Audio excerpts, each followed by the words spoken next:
Unique story point की एक और कहानी में आपका स्वागत है। आज की कहानी है ब्राह्मण और सर्प की।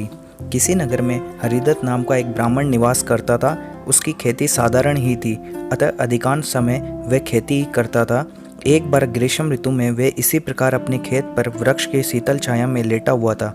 सोए सोए उसने अपने समीप ही सर्प का बिल देखा। उस पर सर्प फन फैलाए बैठा था। उसको देखकर वह ब्राह्मण विचार करने लगा कि हो न हो यही मेरे क्षेत्र के देवता हैं। मैंने कभी इनकी पूजा नहीं की, अतः मैं आज अवश्य इनकी पूजा करूँगा।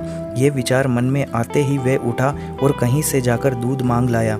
उसने एक मिट्टी के बर्तन में रखा और बिल के समीप जाकर बोला, हे क्षेत्रपाल, आज तक मुझे आपके विषय में मालूम नहीं था, इसलिए मैं किसी प्रकार की पूजा अर्चना नहीं कर पाया। आप मेरे इस अपराध को क्षमा कर मुझ पर कृपा कीजिए और मुझे धन धान्य से समृद्ध कीजिए। इस प्रकार प्रार्थना करके उसने उस दूध को वहीं पर रख दिया और फिर अपने घर को लौट गया। दूसरे दिन प्रातःकाल जब वह अपने खेत पर आया तो सर्वप्रथम उसी स्थान पर गया। वहाँ उसने देखा जिस बर्तन में उसने दूध रखा था उसमें एक स्वर्ण मुद्रा रखी हुई है।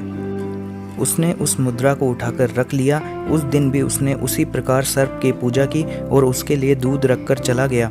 अगले दिन प्रातःकाल उसको फिर एक स्वर्ण मुद्रा मिली। इस प्रकार अब नित्य वह पूजा करता और अगले दिन उसको एक स्वर्ण मुद्रा मिल जाया करती थी। कुछ दिनों बाद उसको किसी कार्य से अन्य गांव में जाना पड़ा। उसने अपने पुत्र को उस स्थान पर दूध रखने का निर्देश दिया।